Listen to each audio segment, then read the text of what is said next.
Guys, hello everyone. I'm super excited for today's podcast because we have Loai Al Fakir in our studio. Loai.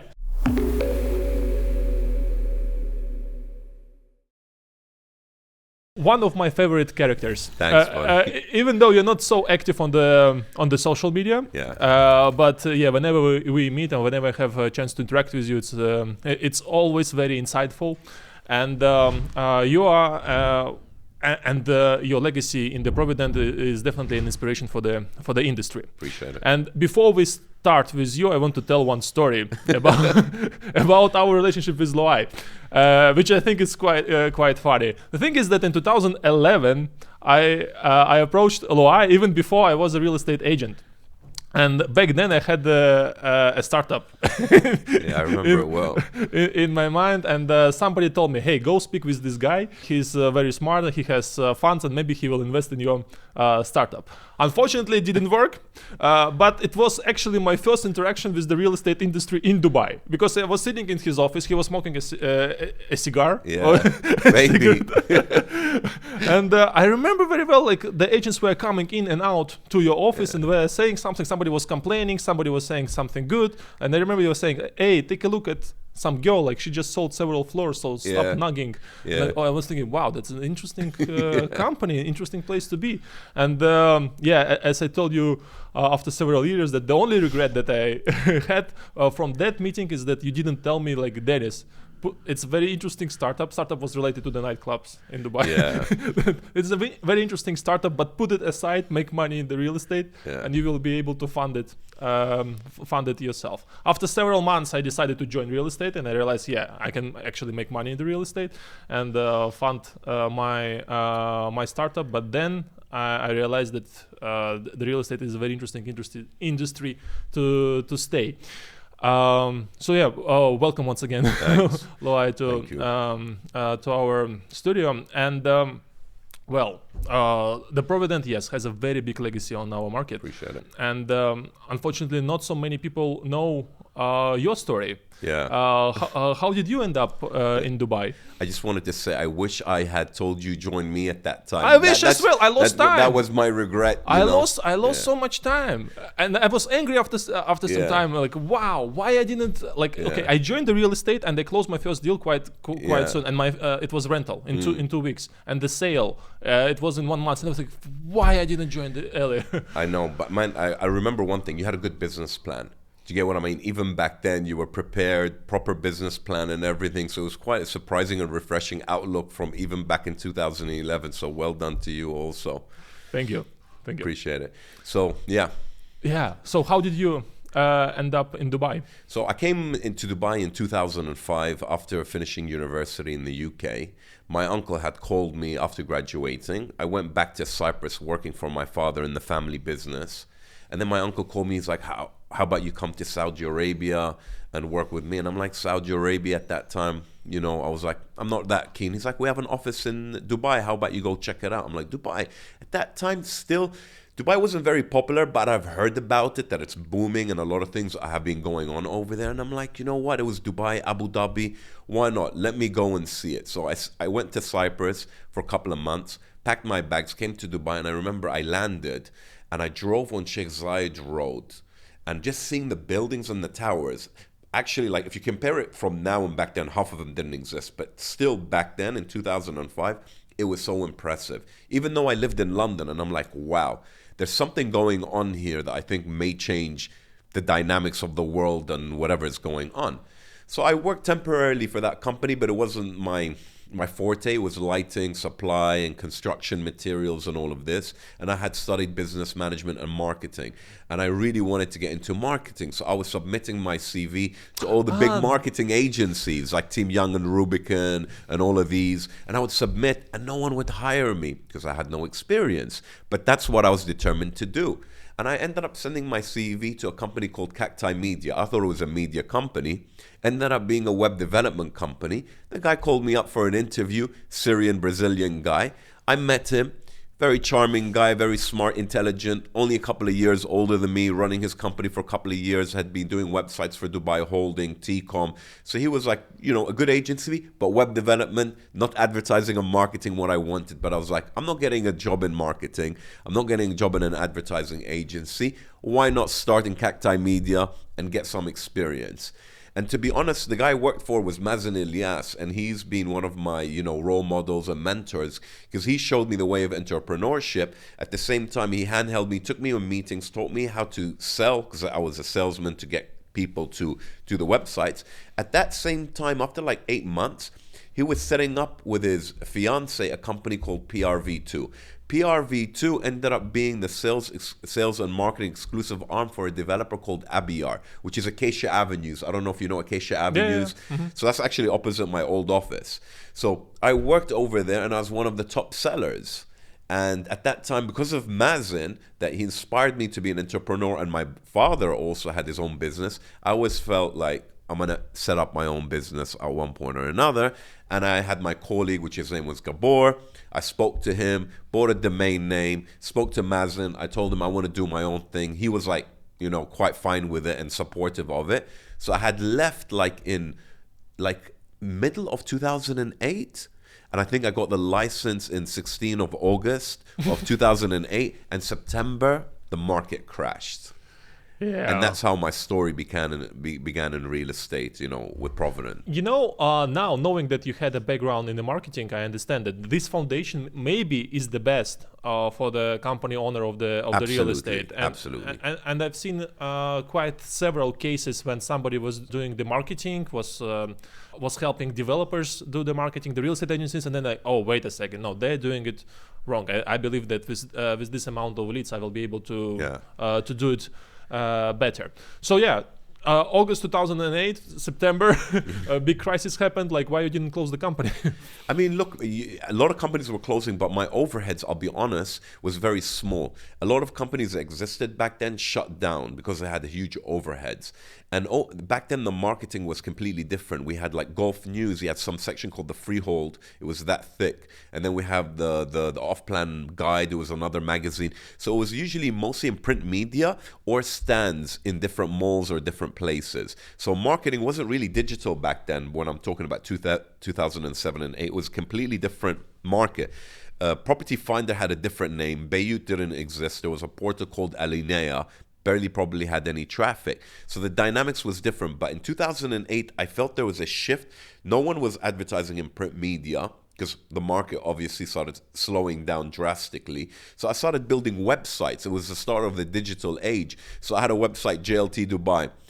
Business Bay Dubai. I had Downtown Dubai. So I would buy these domain names, build a website, do SEO. And back then, SEO was still in the beginning, so it was easy. Just put a lot of keywords, build some links, and your website was ranking. And that's how I was generating leads. Amazing. And that's how I started, to be honest, because back then it was a lot easier. Of course, now digital is like a whole world. What happened with these websites now? I still actually own them. If you actually go GLT-Dubai, you'll find it, but it's like an old website on WordPress. And Business Bay-Dubai, so all of them still exist. Actually need to update them, but the world has changed. The dynamics of marketing and lead generation has completely changed. So we don't really use these websites anymore. We're focusing all our traffic and our SEO and our marketing back to providentstate.com because Provident is a brand name and we want people to associate. And, Providence also a one-stop solution anyways. So we drive traffic direct to ourselves. In the same time, I don't know how they're doing right now, but in 2017, 18, 19, there was a platform offplan.ie, Offplan. I own that. Oh, seriously? Yeah, offplan-dubai.com is ours. And I remember that whenever I, as an agent, was looking for some brochures. Yes, correct. That was... That's one of our websites. Exactly. But I only did that around 2014. I started Offplan-Dubai because I'll be honest with you, from 2008 till around 2012 and 13, the word off-plan no longer existed anymore. No one would talk about it. No one was going to buy off-plan after the crash. Yes. It took many years for it to revive and start. And at that time, I built offplan-dubai.com. There are many off-plan websites today, but that main one is still owned and operated by us. And actually, we're redoing it now and redesigning it again. Yeah, and... Yeah, a lot of things are changing. The SEO game as well is changing. Now we have AI as well. Correct. And the more I get to know about AI, the more I'm worried about our current business models. Yeah, I know. Because at some point the customer will ask ChatGPT, what should I buy? The ChatGPT will tell what to buy. I know. And how to get ranked over there. Correct. It's still a mystery. Insane. But yeah, well, we can talk about it a little bit later. Loai, throughout your company, went through several thousands of agents. Yeah. So you have seen a lot of guys and girls who are doing very well, who are not doing that well. So can you tell what puts aside some of your top performers? What are they doing? What are they doing that others are not? Real estate, I always say, is pretty simple. Some people overcomplicate it, and people are always looking for shortcuts to success. They see someone successful like you, and they want to do it within a week or two or a month because they heard someone made a big sale. There's no shortcuts in life. And I'm a firm believer in persistence in life. If you're persistent, it will build confidence, and confidence built by education and experience. And when you're confident, that's when you become experienced and you'll become a top sales agent in the market. Like I remember you, and you were like one of the first people that started in doing videos, right? I remember in real estate, and you would go on and start producing videos and content on projects. I don't know, what year did you start doing that? Because I remember you were one of the first people in the market doing it. Yeah, 2014. There was really no videos. And probably when you started, let's be honest, how good was your video? Shitty. Right? Everyone starts somewhere. And even salespeople, some people are frightened to pick up the phone call and make calls. Someone is frightened to go out and network. Someone's frightened to ask for the sale. They're frightened. They're fearful. So for me, persistence, and the more you do of something, you only become better because you become more confident. And the moment you become more confident and you're persistent, that will lead you to success. I'm a firm believer, man, that, hard work beats talent. But you can have both, and you'll be even super. But if you're working hard, because I know agents, I'll be honest with you, I don't want to say that in a bad way, they might not be the smartest tool in the shed, but they're persistent and they're successful. And then you get someone that you think is smart, but what he tries to do is to try to have shortcuts and ends up not being successful. Do you get what I mean? Like he doesn't want to learn his products. He just wants to generate leads and just throw different projects on his clients. And he doesn't educate himself. And he doesn't practice his calls. He doesn't practice the product. So he doesn't get to know the product. So he doesn't read the news about the market. And there's agents, unfortunately, in the market over today that they're not really educating themselves. And they want to become the number one agent in the market. How is that possible? Like to become a doctor or a surgeon, you have to practice for 8-9 years studying an education. And even after you graduate and you're practicing, you're still reading books and you're still educating yourself in order to improve yourself, right? And you have to keep on investing in yourself. And some people don't want to do that. And I think that's the problem. So what is the best way for an agent to educate himself? Man, number one, we got the RERA. Go take the RERA course. Read the RERA course. Be updated with what's going on in the market and news. I mean, Dubai's so dynamic and the things are changing so fast, right? Like the golden visa rules, regulations, what's happening. It's all changing so fast. Be updated with the news. You can go to Google Alerts and put, Dubai real estate news or market news, or follow Arabian business, or follow Gulf News real estate section. Continuously read it. That's education about what's going on in the market. Go to developers and meet the salespeople over there and get educated about the projects. And go drive to the project and go see where the project is and go see the location. Man, I've heard agents that are selling products. They don't even know where the area is. How can you sell a product that you never even drove to the area? How will you have the confidence and the love and the genuine ability to pitch a product to some client and you haven't even been to the location, or you haven't really genuinely looked at the details of the project?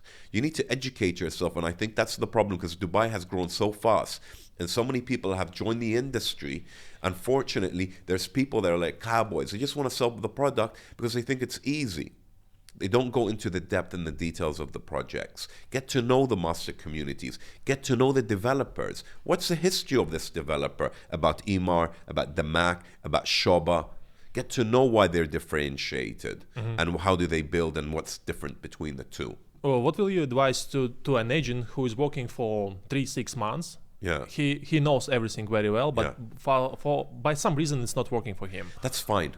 It happens all the time. And I have it in the office all the time. I have a perfect example in my office. An agent called Arthur. Joined us, talented guy, on the phone all the time for 3 months, and he wasn't closing a sale. And he's like, Loai, what am I doing wrong? I'm like, you're not doing anything wrong. Keep on doing what you're doing. After a month, he started closing sales, and since then, he's been consistent. Does he have like some dry months? Yeah, 1 or 2. But the guy's consistent, and he kept on going for it, and he's been succeeding. And most agents, everyone, this is why I tell a lot of brokers, each journey of each person is different.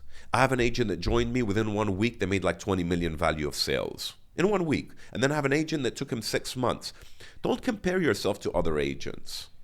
Each agent or each person has his own journey.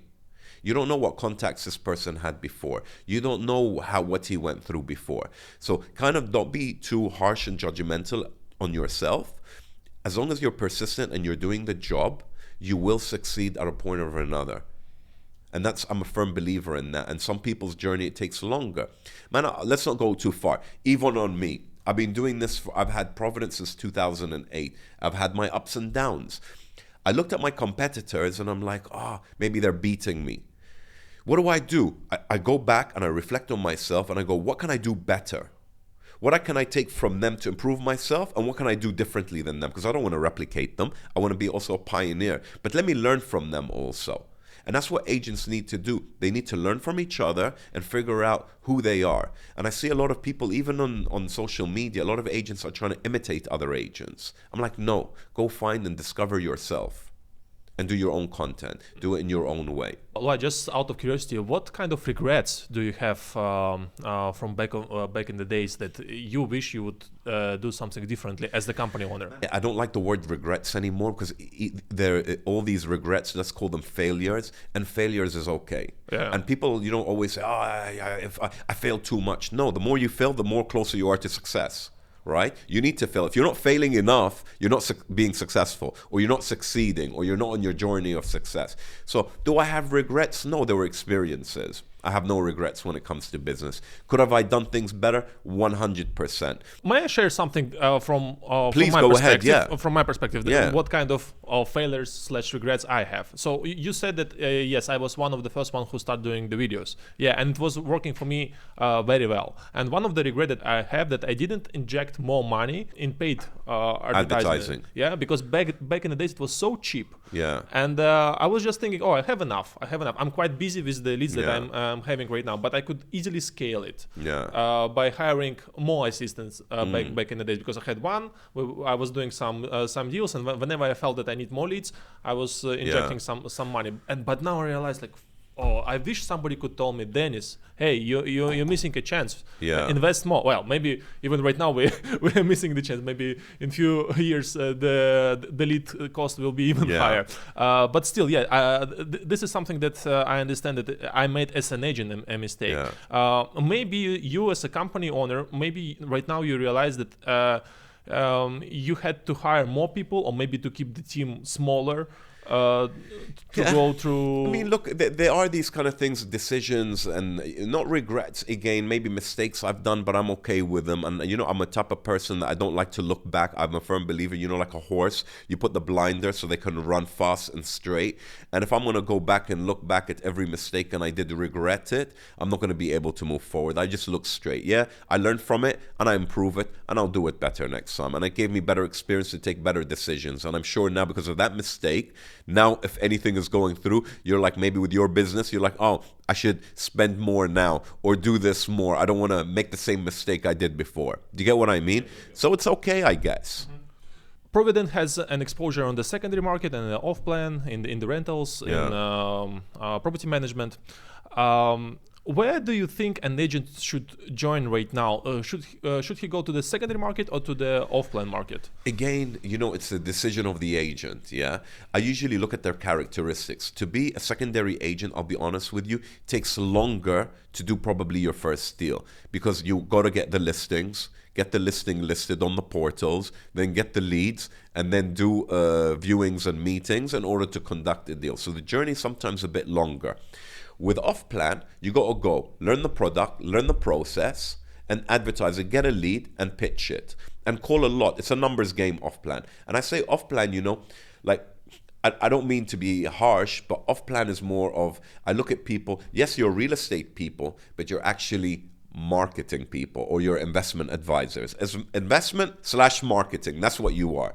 Secondary, you're a real estate agent. You're out on the field getting listings, getting stock and listing it. Do you get what I mean? And obviously, look, for me, real estate secondary, why we're doing both, some companies are predominantly just off-plan.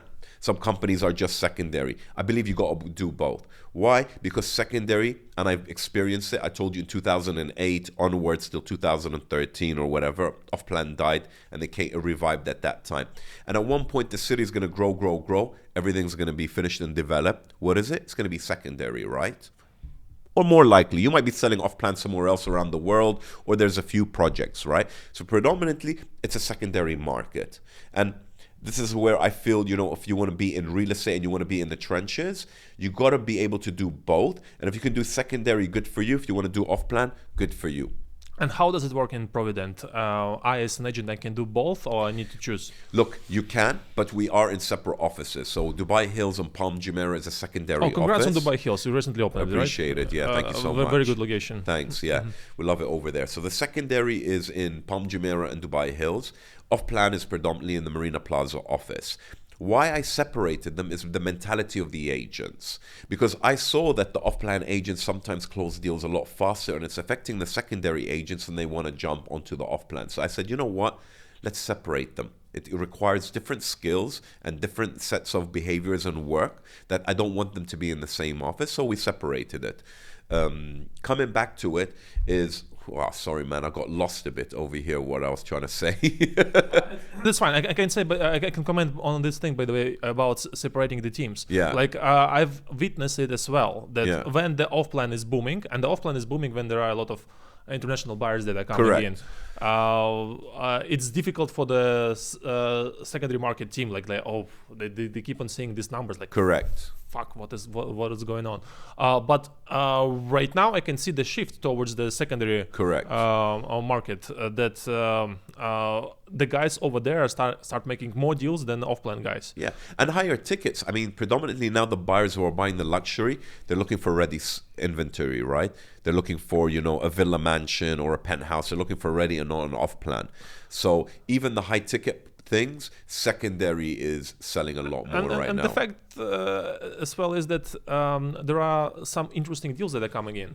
Some distressed sellers who cannot pay for the installment, and the secondary market guys are closing very well right now. They're now it's our time. Correct, it is. Now it's our time to shine. Loai, in your opinion, what is the best source of leads for the agent? I mean, look, there's not one source. I always say you have to have a combination of sources, right? So as a company, we generate a lot of leads. But I tell my agents, 30% of what you're closing should be company leads.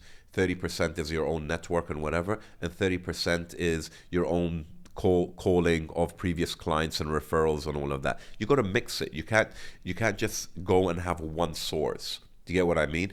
And marketing is very wide today. I mean, as a lead gen, we produce a lot of leads. We are active on Meta, Google, and we're even doing a lot of YouTube ads today, TikTok ads. We're using X on certain countries it works, LinkedIn advertising. We do SMS campaigns, mailer campaigns, WhatsApp blasts. So there's a lot that potentially you can generate leads from it. But also I believe, and I've seen the high tickets sales I've seen is people are out networking, meet a client, he refers a client, he's looking for something, and they go and sell it to them. And Dubai is so unique that potentially almost every other guy is either an agent or a buyer, to be honest with you, or interested to be in real estate or investing in real estate. So if you're just out and about in the city, you're going to find business. And that's what I love about Dubai, actually. Yeah, that's incredible. Can you please share some of these stories where your agent find a client who bought from him like something with the big ticket? I mean, we have several. I'll give you the different variations. So I have an agent that called on a database. Yep. He's one of our biggest clients till today. He's been with us for like 7-8 years. He called him. The guy owned a studio in a building. I don't want to say the building name. Called him, got him, sold him a couple of units, sold him a building, and then he's been selling to him real estate since that time. From the cold call? From a cold call, and the guy only had a studio in Dubai at that time, who was still an early investor. Do you get what I mean? This is one story. Then I have a story of an agent that is networking. A friend referred a client to him. He went and met him in the office, pitched to them, and also this client's been with us for several years and spent billions with us. So that happens all the time. Refer, cold calling, leads. We have leads that was generated, an agent got it, and he sold millions and millions to them. So there's all these stories that happen all the time. Okay, and Loai, in your opinion, when an agent should move to the position of the manager or should open his own real estate company, because some of the guys are considering to do this, or maybe you will advise them not to do this. Okay, let's answer it one by one. Manager, if you want to move to a manager role over here, and I believe in manager roles, you need to be selfless. Okay? You need to forget about yourself and support. Which is very difficult if you're a top performer. Correct. So this is why a lot of top performers are not successful managers. That's a reality. And I even have people in my office. I have a successful broker, and I've had this conversation with him. I'm like, what do you think about being a manager? He's like, no, I don't want to be a manager because I like what I do. I like my free time. When you're a manager, and I feel it, and it happens to me, you're getting calls from your agents in the middle of the evening, in the middle of the night, on a weekend. They need support. They need help. So if you're not ready to do that and commit to that, then it's not for you. If you're looking for that freedom of lifestyle where you can travel more often, take more vacations, spend some times on the beach, do different things, you cannot be a manager. Do you get what I mean? Coming back to the idea of building a company and all of that, you know, everyone has it. I did it myself. So I worked in a real estate company, and then I opened my real estate company. Today, and I believe the way that real estate is structured, like when I look at my brokers in the office, I don't look at them as employees. I look at them actually as partners. And I look at them in the way is that if they're not performing as a partnership, you're not doing your share of the work. I'm doing my share. I'm investing. I'm educating you. I've given you a brand. I have trainers. I've got admin. I've got support. I've got relations, marketing, lead gen. So as I'm your partner, I'm providing you with everything. Your job now is to go out and sell, and we're going on the 50-50, right? If you're not doing your partnership role, then there's a problem with our partnership. And this is how I look at agents. And they need to look at it that way too. You're earning 50% net to your pocket. Let's say if that's what the structure is. I'm taking 50%, but I've got to cover all these bills. How much have I made till now? This pie. And actually, when I did my calculation on my margin last year, actually from every 100 dirhams, me as a company, I netted 13 dirhams. Yeah. Do you get what I mean? Yeah. So actually, the partnership is more, not fair, you can say fairer, but more on the agent's side. So if he works it well, he can be very successful. And man, we have like millionaires in my company, like millionaires, and not one or two. A lot. We were doing, you know, the management, we were doing the calculation, and we were like, we did the numbers of this year, and we had like, I don't want to say the numbers, but I think we had like maybe 60 people or 70 people that have made over 2 million or $1 million. It's insane. Incredible. Do you get what I mean? Where does that happen in the world? Like Yeah. they're making more money than doctors. Oh, yeah. So why would you go and open your own company and become, like, I'll be honest with you. So I had an agent that went and opened the company with 3 other agents in my office, 4 people, 4 partners. Okay, what they don't know is, now you open a company, you have 4 partners. Before it was only me and you. Now, when you're going to make a sale, what are you going to do? If you're going to you want the higher percentage, it's going to be very difficult because you need to put money in the business. The business needs to be fed. The business needs money to grow. It's very costly. Who's going to pay for it? You guys are going to pay for it. Plus you have 4 partners. So sometimes, you know, it's not always better to go open your own company. Sometimes it's better for you to stay where you are, nurture it and grow it. Do you get what I mean? Some people, they want to go through the journey of opening a company. Good for them. But I'm finding it a lot harder and harder in order for companies to succeed with companies like us, I'm sorry to say, because my marketing budget is pretty big. Yeah. Do you get what I mean? We have training, we have admin, we have support. To someone who's going to set up shop, how are you going to be able to compete against our structure? As usually, unless you keep it small. The agent who is opening his own company, as usual, he has his own leads. Yeah. Or he thinks so. That he has his own leads, and based on his referrals. And well, as an agent, I can tell you that the agent please go ahead who is closing a lot of deals, and quite often this is his own leads. At some point he starts thinking, oh, why? And he can see the breakdown as well. Like, wait a second, this many millions went towards the company. And this is when they start thinking like, oh, it's better for me to get the bigger piece of a pie over here. Yeah, but you know what happens, and this is the problem with the whole idea of it. So people look at it, okay, these are my clients right now, but what did it take to get to your clients? So I've had agents, you bring them in, you get them a visa, no experience. You train them. You wait for them for these 3, 4, 5 months to do a deal. You're supportive. You do everything you can for them. When they need help, you train them. You're meeting with their clients. And then suddenly now he's got his own client and he forgets about all the support you provided them throughout the years. So that's also a problem, I think, in our industry. People are like kind of short-sighted. They don't look about the whole journey in their career. I do get it. They want more commission. Take more commission. Go back and discuss it with your CEO or your management. Tell them, you know what, I want more commission. But again, it has to be a win-win situation. Some agents get a bit too greedy, and it's happened to me in the office. I've got like agents. I do have a tiered structure, by the way, in the office. It goes up. But some people are like, I want leads and I want that higher structure. And I'm like, I'm only making 13 dirhams on the 100 dirhams. If I'm going to give you also the lead and all of this, it's like I will literally be on minus. It doesn't make any sense. It's not feasible anymore for me, so I cannot offer it to you. I want to keep you. I think you're great, but what you're asking me is not feasible for me and you. And the cost of running business in the UAE is getting only more expensive. The portals keep on increasing their prices year on year. There's a lot of new costs incurring, do you get what I mean? And plus now we have the corporate tax. Like as a company, you have to pay 9% corporate tax. The broker's not being charged that, right? The company's being charged that. And there's a lot of costs being incurred on the companies today that is going to make it only harder and harder, I think. Loai, out of curiosity, let's imagine that by some reason you don't have Provident right now. Yeah. And knowing what you know right now, what kind of business would you open? It wouldn't be real estate. It wouldn't be real estate. It wouldn't be. I've said it. No, it wouldn't be real estate. I love real estate. I have full passion for real estate.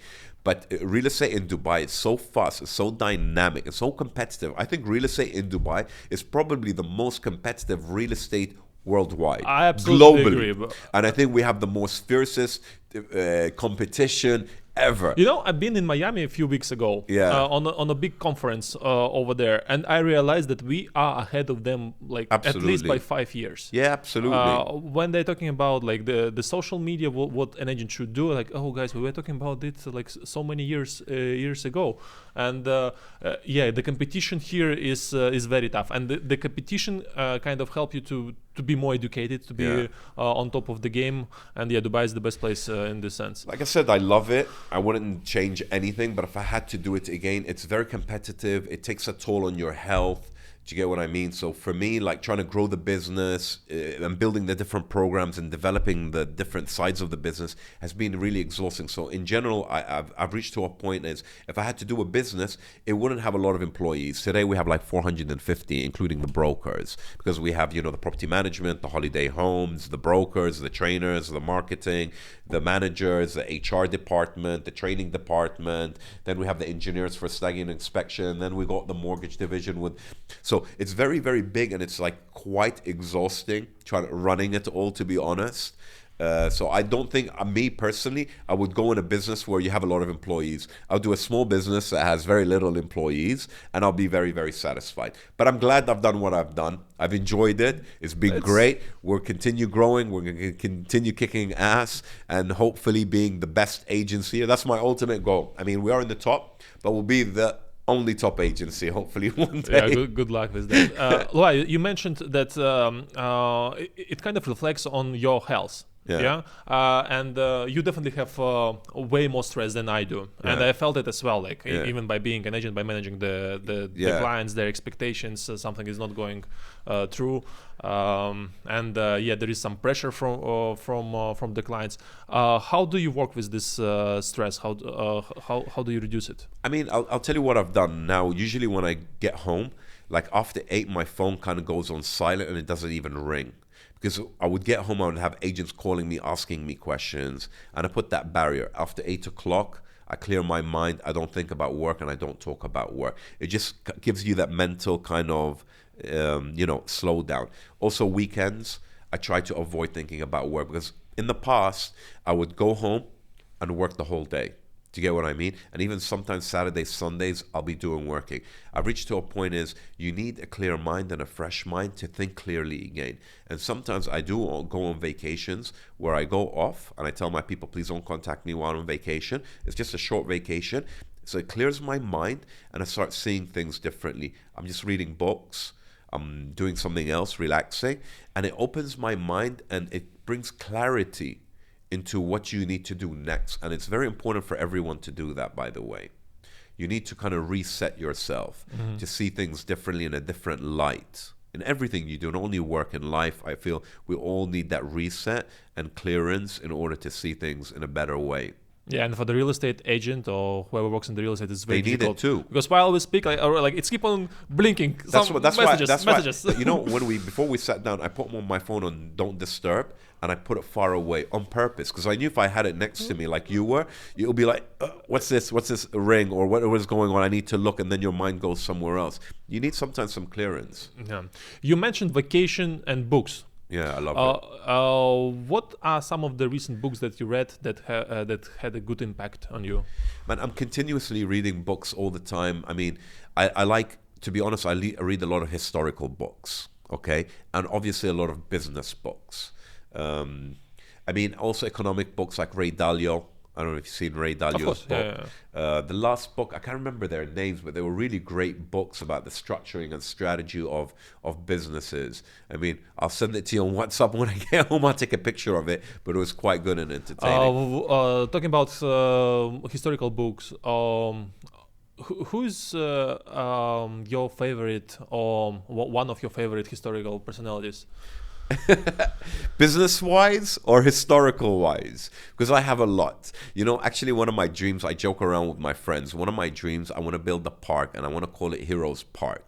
Heroes Park, you know, Heroes and Park. So I was actually looking for land in the US and I'm looking for land like in California, close to Yosemite Park. So I want to build like 2 statues of all my heroes. So you would come to the park, walk around and you'll see heroes, my heroes in statues, and we'll talk about them and describe them, and you can do hiking, walking, jogging, barbecues and all of that. And that's one of my, you know, like my passion projects that I want to do. Al Qudra? I mean, I want to do it in the US. There's reasons behind it. Maybe we can look at it over here. Maybe now we're talking about it, you'll find the Heroes Park in Al Qudra next year being developed.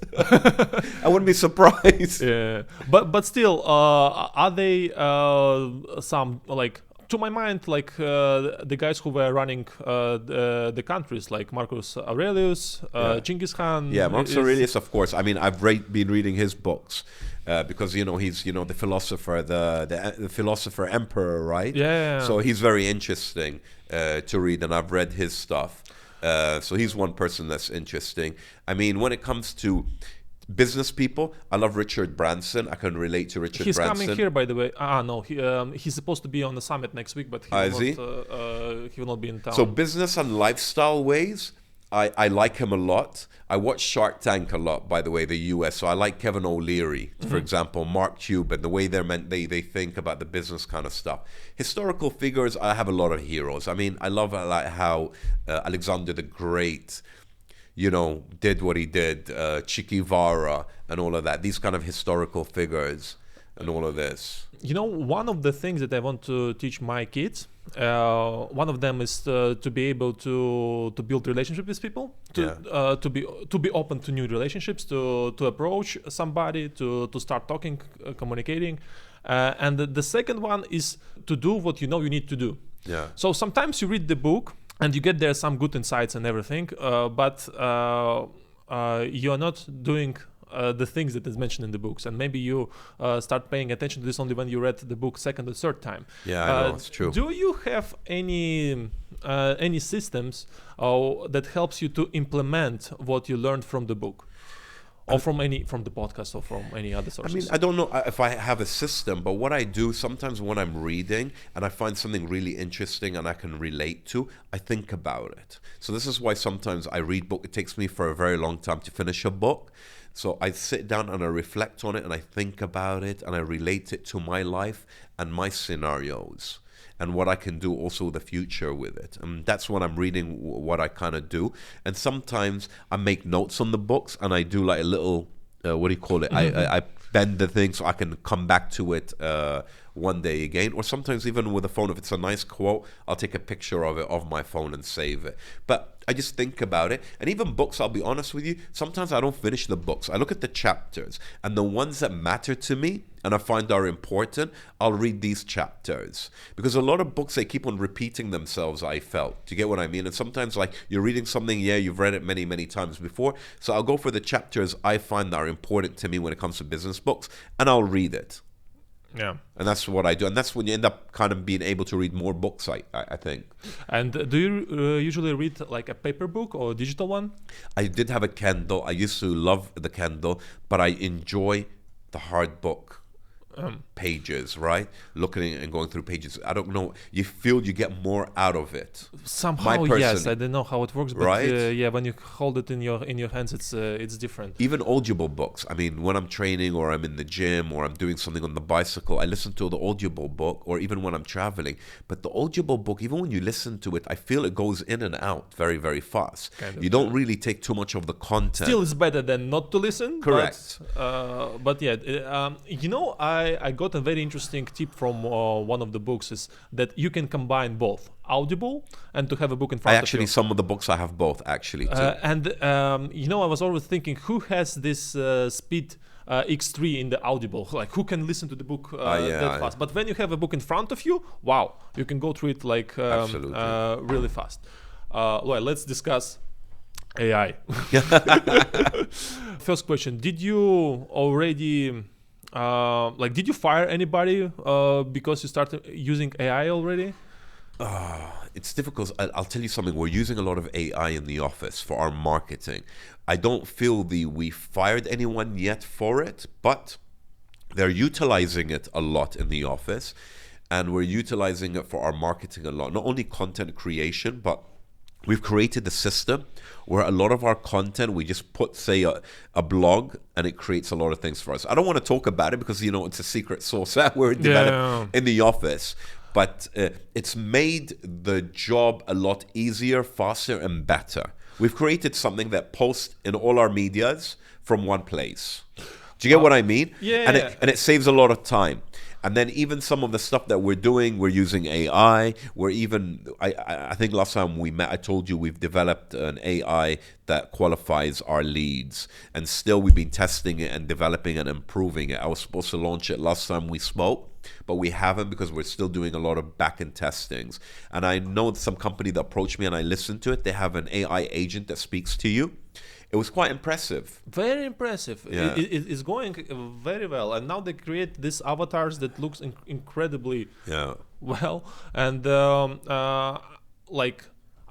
I believe that such company as yours, like the Provident, will not have 400 employees in 2 years' time. I agree. Maybe it will be 50 only. Correct. I don't know about 2 years, but I agree with you. The projection, the way it is, obviously things are going to change. How fast, we don't know, but we need to be prepared and involved in it as it adapts. And it's a change in the world, right? Yeah, and just this week I had a meeting with my client, who's quite kind of like old guy, Yeah. but he already said I fired like 60 people from my company already. Like, oh Jesus, I didn't thought that I knew that he will use this, but I Yeah. didn't expect that it will take that fast for him to start using something like That's this. interesting. So what an agent can do not to look for the job in the next 2 years, or maybe I think even 1 year from now. Everything's possible. They need to use AI themselves. Like, I'll be honest with you, I use ChatGPT to improve my emails. I write the email, I grab it, I post in ChatGPT, and I say, improve my email, make it tougher, make it lighter, make it more polite, and it'll do it. I'll tweak it a bit, and I'll send the email. I do that all the time. I'll admit it. There's no shame in it, and I advise everyone to do it. We're using it for the contracts.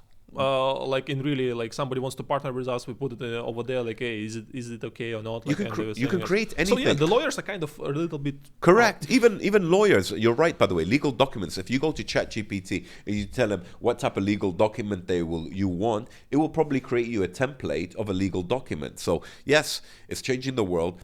Agents need to use it. You can even search about information about the projects or key selling points about the projects. Do you get what I mean? So there's a lot of questions that you can use AI to improve yourself and utilize it. And I think agents need to utilize it. Where is it going to go and change? You know, like we've had this conversation. I don't think AI is going to handle the whole journey of sales, right? That's not going to happen. But it will shorten the journey, and there's some variables. I mean, at one point or another, maybe, or you can go to a website, you see the projects that you like, you ask questions, AI will respond to you. You have any FAQs, it will respond to you. You click here, it'll tell you click here, and then you can deposit and book your unit. And then no agent is needed. Or maybe you click, I need a call now, and an AI calls you, it already knows the product, so any questions that you ask are ready, and they can book the unit. And actually, it's probably in the advantage of developers. Developers want to sell direct, right? Why do they want to pay commission? So probably in one day, they're probably looking for solutions to cut us out or shorten our work. But, you know, when you have a clientele and you're giving advice to clients and you've built relationships, still the broker will be someplace in the image, in the picture, but it'll be a different business. Yeah, like, look, if I will be right now in Paris and I knew that ChatGPT knows the data over there, maybe I will buy the property without an agent. Yeah, possibly. What I think is that it looks like the job of the agent where, like, the qualification and the data understanding, our advantage is that we have the information, and right now this gap is kind of removed. Yeah. Now anybody can have access to the information. So I think that maybe what data will not be that important, but what will be important is traffic. Yeah. And still, like, even if you have a perfect machine that can digest all these leads, you still need to find the leads. And I think that the businesses will try to focus on the traffic. But I want to ask you a question. Real estate, especially luxury, is an emotional purchase. It's an attachment. How can AI replicate that or go over that? Do you get what I mean? I don't see any problem. You don't see a problem? I don't know. How is AI going to have that emotional aspect of building rapport for, I'll tell you about another meeting that I had. Yeah? So the guy owns a villa in Alberari. Okay. Very expensive villa. He's like a friend of mine. He's not my client, and he's complaining so much about the agents. Yeah. I'm sick and tired. All of them are trying to bypass each other. Like, one client came and he's speaking with several agents. Like, I'm so tired of this. I would really love to do it through the AI somehow. Initially, I was thinking that I, as a buyer, I will have my AI bot. I will tell him what I'm looking for, and my AI bot will connect to the Provident AI bot. And Provident will tell something to my AI bot that, hey, we have this and this and this in company. And if my bot will think that, it works, they will connect. It will connect me with your agent, or maybe with somebody else. But still, somehow, I don't know, my bot will need to link with your bot, and this is the biggest question. And this is actually the future of our industry. Yeah. That's all possible. But, like, for example, for me, when I meant the emotional aspect, like when you're meeting a client, and I even tell agents, like, your discussion is 30% or 20% is the property. 80% of it or 70% is building rapport, right? You're engaging with him, getting to know him and all of that. And even when you're selling a luxury property, you're selling the experience and the journey. How will AI sell the experience and the journey? You need to be an agent to kind of guide them through it and explain to them, this areas where you can kind of put your couch here and look at the sunrise over here and the sunset and this beautiful, and this onyx wall, you can just switch it off and relax and look at the fire below it. That kind of aspect, I could not see AI overtaking it anytime soon. And this is what I meant by the emotional aspect. Because when it comes to luxury, people are purchasing based on emotions, right? So this really high ticket, how will AI overtake it? High ticket maybe for high tickets it will take longer. But based on my experience, I closed a lot of my deals through the WhatsApp. Yeah, it's happened in my office a lot. And this can be done by high ticket on the WhatsApp. Like, what was the value that was closed on WhatsApp? When it's a high ticket, yes. So now we can kind of narrow it down that the agents should try to feel comfortable to work in the high tickets sale, to prepare themselves, and to have a very good social skills, to build a relationship and to speak with the client. But in 1 year from now, if we'll meet in December 2025, it will be interesting to have to hear to this conversation. I know, but look at it. Look, for example, in the US, malls are dying out. Yeah, I was thinking about it the other day, and I was watching yesterday on Netflix, Buy Now or something. They were talking about Amazon and the behaviors of I don't know if you watched it. It's really cool. You should watch it. How Amazon has affected human behavior and when they're purchasing and what they do to make you purchase more and all of that kind of stuff. And I was looking at the malls, and I thought about the malls in the UAE. The malls aren't just shopping centers. They're not. They're a lifestyle. They've become, right? You don't go to the mall only to buy. You go to the mall to, as a tourist. You go to the mall to have some lunch, to meet your friends, entertainment, a good experience. And in Dubai, it's like a park because you can go in the summer outside. You go to the mall. Correct. So it's the whole journey. So the malls aren't going to die out. And this is like in the real estate. So I think also real estate will adapt. Yes, a part of our business, and people will purchase directly using AI, but still we will overcome it by other things of experiences that we're going to be offering the clients that AI cannot. Again, with the malls, like in the malls in the UAE, you go there for entertainment, for the cinema, for having food, to meet up with your friends, to walk around, to enjoy yourself. It's like an activity. And I think that's how real estate also will kind of change in the world, that some parts, yes, agents will be cut out in some places and some places not. Yeah. Loai, what do you think about the market in Dubai in 2025? I'm a big advocate for the UAE and Dubai. I've been here since 2005 and I've experienced it all. With everything that's going on, I think it's going to continue increasing. However, even if there is a correction, and a correction can happen anytime, by the way, because we're not isolated. We're part of the world economics. So if something happens in the world economics, financially, in the US or in Europe or in China, like it or not, we're going to be affected. Usually in the last things that happened, we were affected positively, like UAE. Unfortunately, with the Ukraine-Russia war, we were kind of affected in a positive way. The Expo, COVID that happened, brought a lot of people to the UAE. And when the Expo happened, brought a lot of people to the UAE. They saw what a beautiful country and a beautiful, safe, secure, and all the great things about it, and sunshine all year long. They're like, we want to live here, right? And a lot of people are moving here. And in Europe and in the US, taxes are going up, inheritance taxes going up. And they're like, you know what? And safety and security, we're not even getting it. We're not getting our value for the money. So a lot of people are shifting to Dubai and the UAE. And we've seen the biggest influx in world history of millionaires and billionaires to one city that's never happened before. And it's going to continue. Do you get what I mean? And still the developments in Dubai, a lot of people go, oh, there's a lot of developments, but supply has not reached demand yet. The supply, like year on year, we're going to have, say, between 30 to 60,000 handovers. But the people moving over here is a lot more than that. And like every day I get in the car, I used to think it was only one direction traffic. Anytime in the day now I'm getting on the roads, there's traffic. Weekends, afternoon, early morning. Before it was certain periods, like going to work and after work. Now it's throughout the day. It's insane. But obviously, they're building much bigger roads over here. And they're It's doing great. incredible job. With the roads and stuff. Incredible. And they're expanding and they're doing all the right things. So I'm kind of a long-term advocate still, regardless.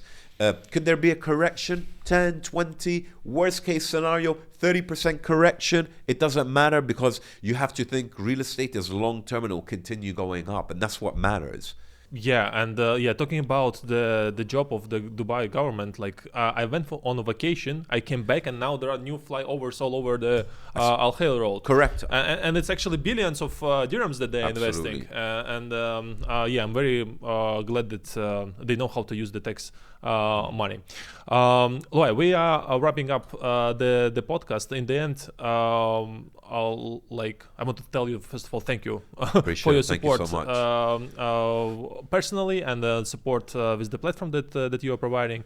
And can you please share your feedback about what we as Serili are doing, and about the ambassador program that we are rolling up? I mean, right now? I love what you guys are doing. You got an excellent team, not only a product, but the team behind it is brilliant, to be honest with you. And I know it's going to be a success. And you're building a great community with Really, and you're bringing a lot of brokers together. You're helping educate them better on projects. You're increasing the communication, and you're allowing communication internationally between each other. And that's, I think, very, very important also. So I think you guys are doing an amazing job. And I'm looking forward to what you guys are going to continue doing. And the ambassador program is pretty unique and pretty cool. Yeah. Well, thank you once again for your support, and thank you for passing by. And we will look forward to see you again over here in some time. Thank Absolutely. Pleasure, Matt. Thank you so much. Cheers.